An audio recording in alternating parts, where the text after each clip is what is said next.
2025 IPL ఆక్షన్లోకి మొత్తం 69 కోట్ల రూపాయల పరిస్థితితో బరిలోకి దిగిన గుజరాత్ టైటాన్స్ జట్టు ఆక్షన్లో మొత్తం 20 మంది ప్లేయర్స్ని కొన్నారు. అండ్ ఆక్షన్కి ముందు వీళ్ళు 5 మంది ప్లేయర్స్ని రీటైన్ చేసుకున్నారు. సో కాబట్టి గుజరాత్ టైటాన్స్ స్క్వాడ్లో మొత్తం 25 మంది ప్లేయర్స్ ఉన్నారు. అండ్ అందులో 18 మంది ఇండియన్ ప్లేయర్స్ అయితే 7 ఫారెన్ ప్లేయర్స్ ఉన్నారు. ఇక గుజరాత్ ఆక్షన్ పర్ఫార్మెన్స్ చూసుకుంటే వీళ్ళ ఆక్షన్ స్టార్ట్ అయిన దగ్గర నుంచి చాలా యాక్టివ్గా ఉన్నారు. మెయిన్లీ మార్క్యూ ప్లేయర్స్ నుంచే వీళ్ళ ఆక్షన్ వేట మొదలు పెట్టారు. సో వీళ్ళందులో Kagiso Rabada, Jos Buttler, Mohammed Siraj and Prasidh Krishna లాంటి ప్లేయర్స్ ని కొన్నారు. అండ్ వీళ్ళైతే రబాడాని 10.75 కోట్లు, బట్లర్ ని 15.75 కోట్లు, సిరాజ్ ని 12.25 కోట్లు అండ్ ప్రసిద్ కృష్ణని 9.5 కోట్లు పెట్టి కొన్నారు. సో వీళ్ళైతే చాలా మంచి క్వాలిటీ ప్లేయర్స్. సో వీళ్ళైతే తెలివిగా చాలా మంచి ఫాస్ట్ బౌలర్స్ ని కొన్నారు. ప్రసిద్ కృష్ణ చూసుకున్నా, మహమ్మద్ సిరాజ్ చూసుకున్నా, రబాడా చూసుకున్నా, వీళ్ళు ముగ్గురు చాలా క్వాలిటీ ఫాస్ట్ బౌలర్స్. సో కాబట్టి ఈసారి ఐపీఎల్ లో గుజరాత్ వాళ్ళ ఫాస్ట్ బౌలింగ్ చాలా స్ట్రాంగ్ గా ఉంది. అండ్ అలానే గిల్ కి ఓపెనింగ్ జోడీగా జాస్ బట్లర్ ని కొన్నారు.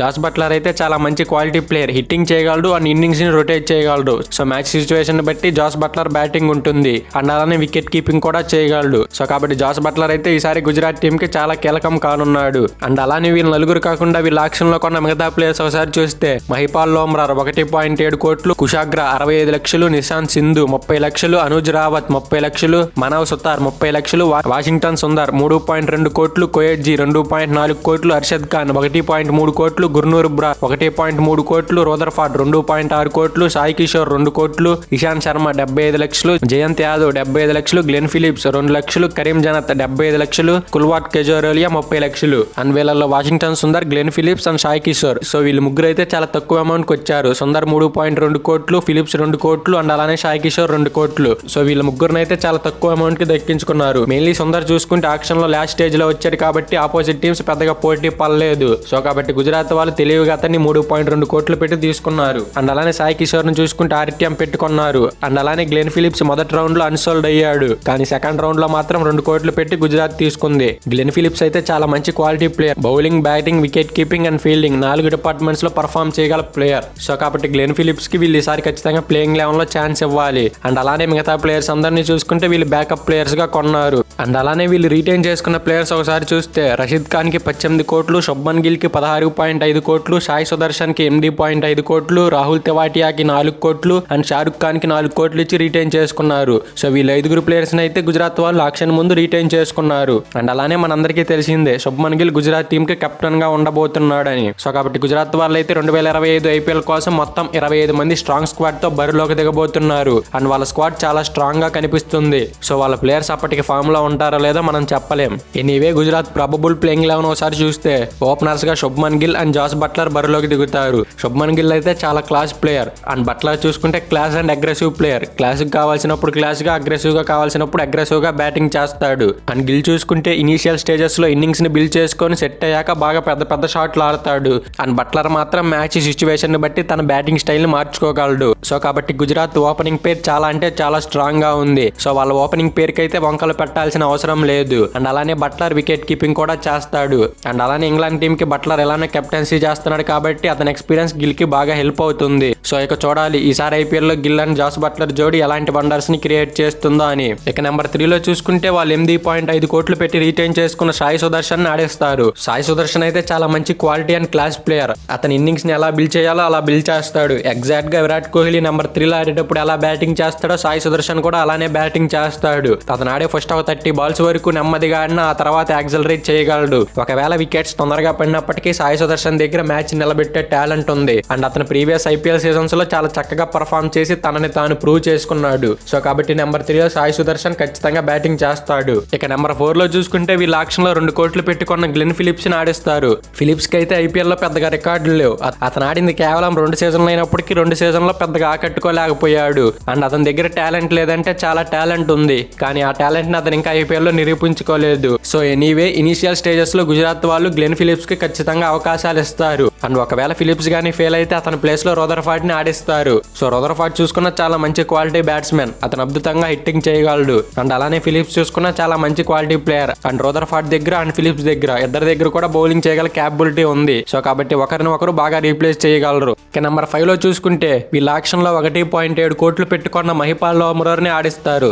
లోమ్రార్ అయితే చాలా మంచి quality left left hand batsmen. Lomror దగ్గర కూడా 40 మ్యాచ్ల ఐపీఎల్ ఎక్స్పీరియన్స్ ఉంది. అండ్ అతని ఫామ్ చూసుకుంటే రీసెంట్ డొమెస్టిక్ క్రికెట్ లో చాలా బాగుంది. కానీ ఐపీఎల్ వరకు వచ్చేసరికి మాత్రం అతను కన్సిస్టెంట్ గా పర్ఫామ్ చేయలేకపోతున్నాడు. ఏదో 1-2 మ్యాచ్ల్లో బాగా ఆడుతున్నాడు, మిగతా మ్యాచ్ల్లో తక్కువ స్కోర్ కి అవుట్ అవుతున్నాడు. అండ్ అలానే అతని స్ట్రైక్ రేట్ చూసుకుంటే ఓవరాల్ ఐపీఎల్ లో 141 ఉంది. సో అదైతే T20 క్రికెట్ చాలా మంచి స్ట్రైక్ రేట్. కానీ అతని రన్స్ మాత్రం ఎక్కువగా స్కోర్ చేయలేకపోతున్నాడు. సో లోమ్రార్ గాని కన్సిస్టెంట్ గా పర్ఫామ్ చేస్తే గుజరాత్ కి నెంబర్ 5 లో చాలా మంచి బ్యాట్స్మెన్ అవుతాడు. ఇక నెంబర్ 6 లో చూసుకుంటే గుజరాత్ వాళ్ళు 4 కోట్లు పెట్టి రిటైన్ చేసుకున్న వాళ్ళ ఫినిషర్ షారుఖ్ ఖాన్ ఆడతాడు. ఇక నెంబర్ 6 లో చూసుకుంటే గుజరాత్ వాళ్ళు 4 కోట్లు పెట్టి రిటైన్ చేసుకున్న వాళ్ళ ఫినిషర్ షారుఖ్ ఖాన్ ఆడతాడు. షారుఖ్ ఖాన్ అయితే చాలా మంచి రెప్యుటేషన్ ఉన్న ఫినిషర్. సో కాబట్టి వాళ్ళు ఈసారి 4 కోట్లు పెట్టి అతను రిటైన్ చేసుకున్నారు. అండ్ అలానే పెద్ద పెద్ద స్టేడియంలో కూడా అతను భారీ సిక్సర్లు కొట్టగలడు. అండ్ అలానే లాస్ట్ సీజన్ లో చూసుకుంటే అతను గుజరాత్ టీం తరపున ఫినిషర్ గా 170 స్ట్రైక్ రేట్ తో బ్యాటింగ్ చేశాడు. అండ్ అలానే కొన్ని మ్యాచ్ల్లో గుజరాత్ టీం ని ఫినిషర్ గా గెలిపించాడు. సో కాబట్టి అదే నమ్మకాన్ని గుజరాత్ వాళ్ళు తనపై పెట్టుకొని ఫినిషర్ గా రిటైన్ చేసుకున్నారు. ఇక నెంబర్ 7 లో వీళ్ళు 4 కోట్లు పెట్టి రిటైన్ చేసుకున్న మరో ఫినిషర్ రాహుల్ తెవాటియా బరిలోకి దిగుతాడు. రాహుల్ తెవాటియా చూసుకుంటే left hand finisher and Shahrukh Khan చూసుకుంటే రైట్ హ్యాండ్ ఫినిషర్. అండ్ వీళ్ళిద్దరు కూడా చాలా డేంజరస్ బ్యాట్స్మెన్. తమదైన రోజున ఒంటి చేతితో మ్యాచ్ ని గెలిపించగల క్యాపబిలిటీ వాళ్ళిద్దరి దగ్గర ఉంది. సో కాబట్టి గుజరాత్ వాళ్ళు వాళ్ళిద్దరిని 4 కోట్లు పెట్టి రిటైన్ చేసుకున్నారు. సో తెవాటియా అయితే లాస్ట్ సీజన్ లో గుజరాత్ టీం తరపున చాలా చక్కగా బ్యాటింగ్ చేశాడు. పెద్ద స్కోర్లు చేయనప్పటికీ 38 రన్స్ కొట్టి వాళ్ళ టీం కి ఎన్నో మ్యాచ్లు అద్భుతమైన ఫినిష్ ని అందించాడు. సో కాబట్టి గుజరాత్ టైటాన్స్ టీం కి రాహుల్ తెవాటియా ఫినిషర్ గా చాలా ఇంపార్టెంట్. సో ఫినిషర్స్ గా రాహుల్ తెవాటియా అండ్ షారుఖ్ ఖాన్ జోడీ సెట్ అయిందంటే గుజరాత్ నాపటం ఎవరి వల్ల కాదు. ఇక నెంబర్ 8 లో వాళ్ళ ఆక్షన్ లో 3.2 కోట్లు పెట్టుకున్న వాషింగ్టన్ సుందర్ ని ఆడిస్తారు. వాషింగ్టన్ సుందర్ అయితే చాలా మంచి క్వాలిటీ స్పిన్ ఆల్రౌండర్. అండ్ అతను బౌలింగ్ చేయగలడు అండ్ అలానే బ్యాటింగ్ చేయగలడు. అండ్ అలానే టాప్ ఆర్డర్ లో కూడా బ్యాటింగ్ చేసిన ఎక్స్పీరియన్స్ తన దగ్గర ఉంది. సో కాబట్టి ఏ ప్లేస్ లో అయినా బ్యాటింగ్ చేయగల క్యాపబిలిటీ వాషింగ్టన్ సుందర్ దగ్గర ఉంది. ఎనీవే అతని దగ్గర ఉన్న ఎక్స్పీరియన్స్ పరంగా చూస్తే మాత్రం ఏ ప్లేస్ లో అయినా బ్యాటింగ్ చేయగలడు. అండ్ అలానే బౌలింగ్ కూడా చాలా చక్కగా చేస్తాడు. సో కాబట్టి గుజరాత్ వాళ్ళకి ఈసారి సుందర్ సేవలు చాలా అవసరం.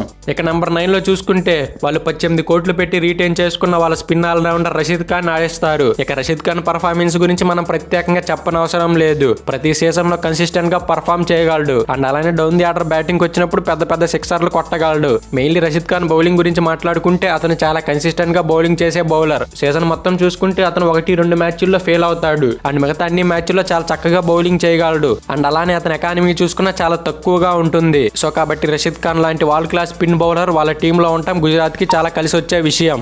ఇక నెంబర్ 10 లో వాళ్ళ ఆక్షన్ లో 12.25 కోట్లు పెట్టుకున్న వాళ్ళ Indian fast bowler Mohammed Siraj బరిలోకి దిగుతాడు. మహమ్మద్ సిరాజ్ అయితే పవర్ ప్లేలో చాలా చక్కగా బౌలింగ్ చేయగలడు. ఇనిషియల్ స్టేజెస్ లోనే మంచి స్వింగ్ బౌలింగ్ తో చాలా చక్కగా బౌలింగ్ చేయగలడు. కానీ ఐపీఎల్ లో సిరాజ్ దగ్గర ఉన్న వీక్నెస్ ఏంటంటే కన్సిస్టెంట్ గా బౌలింగ్ వేయలేడు. కొన్ని మ్యాచ్ల్లో బాగా బౌలింగ్ చేస్తే కొన్ని మ్యాచ్ల్లో ఎక్స్పెన్సివ్ గా రన్స్ ఇచ్చేస్తాడు. ఎనీవే సిరాజ్ దగ్గర అయితే చాలా మంచి ఎక్స్పీరియన్స్ ఉంది. అండ్ అలానే ప్రీవియస్ గా అతను ఆర్సీబీ కన్నప్పుడు కూడా మనం అదే చూసాం. ఇన్కన్సిస్టెంట్ గా బౌలింగ్ వేసేవాడు. కొన్ని మ్యాచ్ల్లో మాత్రం అతనికంటే బెస్ట్ బౌలర్ లేడన్నట్టు పర్ఫామ్ చేస్తాడు. కానీ కొన్ని మ్యాచ్ల్లో మాత్రం అతనికంటే వరస్ట్ బౌలర్ ఎవరు ఉండరన్నట్లు పర్ఫామ్ చేస్తాడు. సో కాబట్టి సిరాజ్ గాని కన్సిస్టెంట్ గా బౌలింగ్ చేసాడంటే పవర్ ప్లేలో అతను ఆపటం అసాధ్యం. ఇక ఫైనల్ గా నెంబర్ 11 లో చూసుకుంటే వాళ్ళ ఆక్షన్ లో 10.75 కోట్లు పెట్టుకున్న వాళ్ళ foreign fast bowler Kagiso Rabada ఆడతాడు. రబాడా అయితే world class fast bowler. And అతని ఫామ్ గురించి అతని కన్సిస్టెన్సీ గురించి మనం ప్రత్యేకంగా మాట్లాడుకోవాల్సిన పని లేదు. ఎప్పుడు చూసినా అతను ఫామ్ లోనే ఉంటాడు. అండ్ అలానే అతను పవర్ ప్లేలో మిడిల్ ఓవర్స్ లో అండ్ డెత్ ఓవర్స్ లో చాలా చక్కగా బౌలింగ్ చేయగలడు.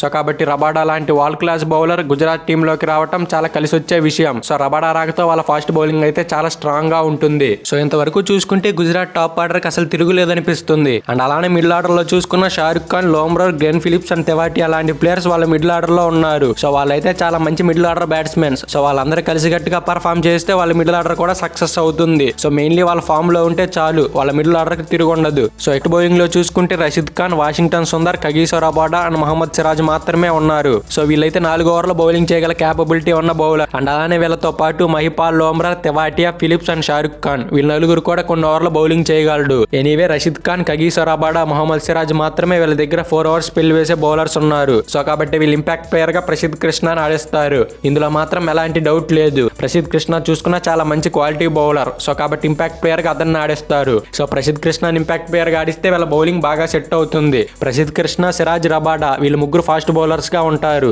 అండ్ అలానే Rashid Khan and Washington Sundar 4th and 5th bowlers గా ఉంటారు. ఇక 6th బౌలింగ్ ఆప్షన్ గా మనం ముందు చెప్పుకున్నట్టు లోమ్రార్, తెవాటియా, ఫిలిప్స్, షారుఖ్ ఖాన్ వీళ్ళ దగ్గర 4 6th బౌలింగ్ ఆప్షన్స్ ఉన్నాయి. సో కాబట్టి గుజరాత్ బౌలింగ్ కి ఎలాంటి తిరుగు లేదు. సో గుజరాత్ దగ్గర కనిపిస్తున్న ఏకైక వీక్నెస్ వాళ్ళ మిడిల్ ఆర్డర్ లో ఎక్స్పీరియన్స్ లేదు. ఎక్స్పీరియన్స్ ఒక్కటి పక్కన పెడితే వాళ్ళు చాలా మంచి ప్లేయర్. సో వాళ్ళు కానీ కలిసిగట్టుగా పర్ఫామ్ చేశారంటే గుజరాత్ టీమ్ కి తిరుగు ఉండదు. ఒకవేళ వాళ్ళు కానీ ఫెయిల్ అయ్యారంటే వాళ్ళ టీం మొత్తం ఫెయిల్ అవుతుంది. సో కాబట్టి ఈసారి ఐపీఎల్ లో గుజరాత్ మిడిల్ ఆర్డర్ మీదే వాళ్ళ టీం మొత్తం డిపెండ్ అయి ఉంది. సో ఇక చూడాలి వాళ్ళు ఈసారి ఐపీఎల్ ఎలా పర్ఫామ్ చేస్తారో అనేది. అండ్ అలానే గుజరాత్ ప్లేయింగ్ 11 ఎలా ఉంటే మీరు బాగుంటుంది అనుకుంటున్నారు కింద కామెంట్ చేయండి. అండ్ అలానే అలాంటి మరిన్ని ఇంట్రెస్టింగ్ ఐపీఎల్ వీడియోస్ కోసం మన ఛానల్ సబ్స్క్రైబ్ చేసుకొని నోటిఫికేషన్ ఆన్ చేసి పెట్టుకోండి. Thank you for watching all.